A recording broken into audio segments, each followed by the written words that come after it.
इस वक्त मेरी उम्र 16 साल थी। घर में कोई नहीं था। अम्मी अब वो रिश्तेदारों के यहाँ गए हुए थे और मैं घर में अकेली थी। मैंने सोचा उस्ताद जी के आने से पहले नहा लूं, फिर आराम से बैठकर पढ़ाई करूंगी। मैं कमरे के उच्च बाथरूम में नहाने चली गई। कुछ देर बाद बहराई तो सामने उसका चीज सोफे पर बैठे मेरा इंतजार कर रहे थे। कपड़े गीले होने की वजह से मेरे प्राइवेट हिस्से साफ नजर आ रहे थे। उस्ताद जी की जैसे ही मुझ पर नजर पड़ी तो उनकी आंखें हैरत से फैल गई, क्योंकि मैंने नीचे वाले कपड़े नहीं पहने थे। उस्ताद जी जवान आदमी थे। मैं बेदिहानी में उस्ताद जी के ही किताब लेकर बैठ गई। अचानक मेरी नज़र उस्ताद जी की शलवार पर पड़ी तो अब देखकर मैं शर्मिंदा हो गई। मेरे जहन में एक शैतानी ख्याल आया कि अगर थोड़ी सी मेहनत की जाए तो बात बन सकती है। मैंने जानबूझकर अपनी किताब नीचे गिरा दी और जानबूझकर नीचे झुककर किताब पकड़ने लगी। उस्ताद जी की नज़रें मेरे सीने पर ऐसे जमी थीं जैसे कोई भौंका इंसान खाने वाली चीज़ को देखता है। मैं उठकर दोबारा सैदी होकर सोफे पर बैठ गई। आज तो वैसे भी पूरा घर खाली पड़ा हुआ था और किसी को शक पे नहीं होना था। आखिरकार मैंने थोड़ी सी हिम्मत की और उस्ताद जी का हाथ पकड़कर अपने सीने पर रख लिया। उस्ताद जी शायद पहले से ही इस बात के इंतज़ार में थे कि मैं कब उनकी दावत दूं और को कम वारी लड़की का मज़ा चखें। इससे पहले कि इस साथ जी आखिरी हद पार करते, मैंने एक शर्त रखी। मेरी शर्त सुनते ही उस्ताद जी ने हामी भरकर कहा कि मुझे तुम्हारी हर शर्त मंसूख है। जैसे उस्ताद जी ने हामी भरी तो मैंने सोफे पर ही उनके साथ मेरा नाम नौरियान है। मेरी माँ को मेरा एकेडमी जाना पसंद नहीं था, क्योंकि वो अमीर और मॉडर्न थी और वो चाहती थी कि इसकी बेटी सबसे अलग रही। इसलिए उन्होंने मेरे लिए एक उस्ताद का इंतज़ाम किया जो घर आकर मुझे पढ़ाता था। वो उस्ताद मुझे पढ़ाने की भारी फैसें ले रहा था। मेरी माँ फ़ख्र से कहती है कि इसने अपनी बेटी के लिए काबिल टीचर का इंतज़ाम क्या है जो बहुत ज़्यादा फीस लेता है और उसकी बेटी को बहुत बेहतरीन पढ़ाता है। वैसे तो वो टीचर ठीक था, मगर मुझे अच्छा नहीं लगता था। शायद इसलिए कि मैं अब इस बात को कबूल नहीं कर पाई थी कि मैं अपनी बाकी दोस्तों की तरह एकेडमी में जाकर नहीं पढ़ सकती थी, बल्कि मुझे घर पर रहकर इस उस्ताद से पढ़ना था। शुरू में मुझे वो उस्ताद बिल्कुल अच्छा नहीं लगता था और ना ही मुझे उसके पढ़ाने का अंदाज पसंद आया था। मगर जब मैंने अपनी माँ से ये बात कही तो उन्होंने मुझे झड़क दिया और कहा कि मैं ये बहाने बंद करूं और अपनी तालीम का मयार बहत्तर बनाऊं और ये भूल जाऊं कि मैं अपनी और दोस्तों की तरह एकेडमी जा सकती हूं। और भी बहुत सारी हदायत मुझे दी गई।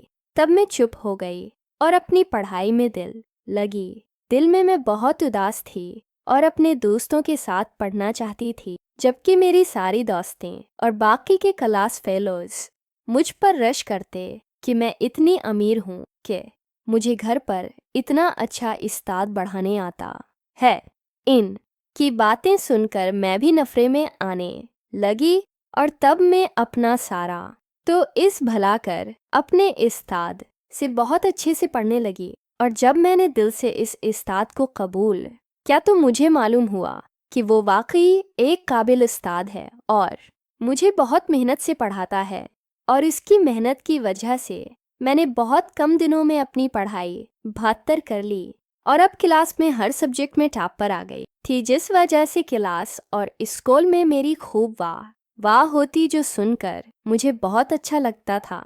आन तारीफों की वजह से मैं आसमानों में उड़ने लगी थी और तब मैंने अपने उस्ताद को भी दिल से कबूल कर लिया था और उनसे बहुत फरी हो गई और दिल लगाकर इनसे पढ़ती थी और अपनी हर बात सहारे करती ताकि पढ़ाई में मजीद बेहतर हो जाए। इस वजह से मेरे माँ बाप भी बहुत खुश हो गए थे कि उनकी बेटी पहली पूसों पर रहती है और इनका नाम खूब ऊंचा कर रही है।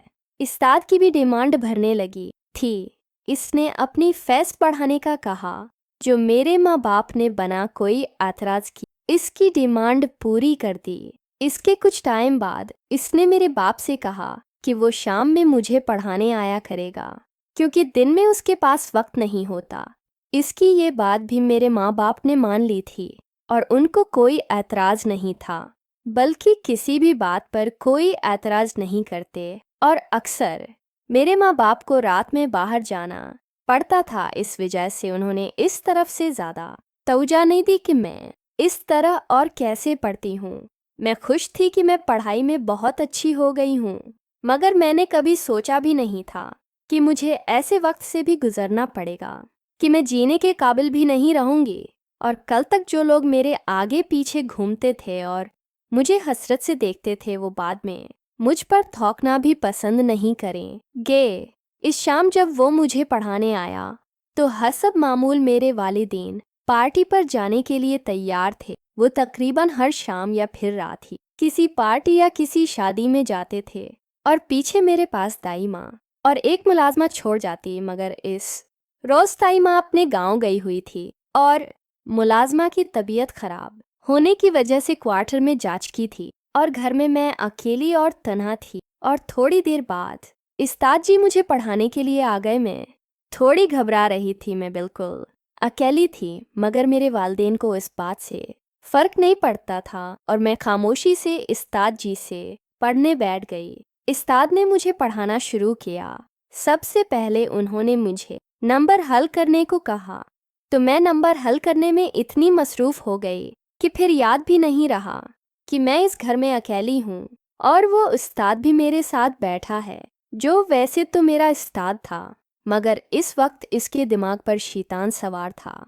और फिर अचानक ही इसने मुझे अपना बयान एक रूप दिखाया कि बज़ाहिर मेहरबान नज़र आने वाला शख्स हकीकत में दरिंदा था। इस दरिंदे ने मुझे अकेला पाकर मेरे साथ चौंक लिया। इसके बाद मैं जीने के काबिल भी न रही। मैं पढ़ने में मसरूफ़ थी तो उसने अचानक मुझ पर हमला कर दिया और मुझे भागने की मोहलत नहीं मिली। इसने मुझे बिल्कुल बेबस कर दिया। इसने मेरे जिस्म से सारे कपड़े उतार दिए और अपनी सख्ती को मेरी नाज़की में दाखिल कर दिया। दर्द और तकलीफ़ की वजह से मेरी आंखों से आंसू निकल रहे, मगर वो इंसान नहीं दरिंदा था। इसने मुझ पर बिल्कुल तरस नहीं खाया और मुझे अजीतों के समंदर में धकेल दिया। मेरे बस चिड़िया की तरह बस फटफड़ा कर रह गई थी। वो 2 घंटे मेरी ज़िंदगी के सबसे अज़ियतनाक थे। इस जंगली जानवर ने मुझे पूरी तरह हिलाकर रख दिया था। मैं तकलीफ़ की शिद्दत से बेहोश हो गई थी, मगर इस दरिंदे ने मुझ पर फिर भी तरस नहीं खाया। जब वो होश में आया तो मेरी हालत बहुत बुरी थी और मैं मरने वाली हो रही थी, जिस पर वो घबरा गया और मुझे इस हालत में छोड़कर वहाँ से भाग गया। मैं बिल्कुल बेहोश हो चुकी थी और मुझे नहीं मालूम था कि फिर क्या हुआ। और फिर जाने एक इतनी देर तक मैं बेहोश पड़ी रही और जब मुझे होश आया तो मैं अस्पताल के बद पर मौजूद थी और साथ ही मेरे वालिदैन बैठे रो रहे थे। पहले तो मुझे समझ में नहीं आया कि मैं कहाँ हूँ और क्यों हूँ, मगर फिर जब धीरे धीरे मेरे हिवास जागने लगे तो वो पूरा मंजर मेरी आंखों के सामने घूमने लगा। मैं फिर से चीखने चलाने लगी। मेरी हालत पर मेरे वालिदैन तड़प रहे थे और मुझे पुकार रहे थे, मगर मुझे किसी की पुकार नहीं सुनाई दे रही थी। मैं बुरी तरह चीखती जा रही थी और फिर बेहोश हो गई थी। मेरी हालत पर मेरे वालिदैन दुख और पछतावे में जलने लगे थे। फिर तकरीबन 14 दिन बाद में जब संभली तो मेरे माँ बाप मुझे घर ले आए। अब मैं पहले की तरह चीखती थी नहीं थी, मगर अब मैंने बोलना ही छोड़ दिया था और अपने वालिदैन की तरफ तो मैं बिल्कुल भी नहीं देखती थी। मुझे उनसे नफरत हो गई थी।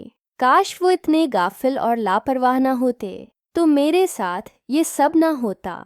जिंदगी जीने वाली लड़की हर चीज से दूर हो गई थी। मैंने सबसे मिलना जलना छोड़ दिया था, यूं कमरे में ही पड़ी रहती थी।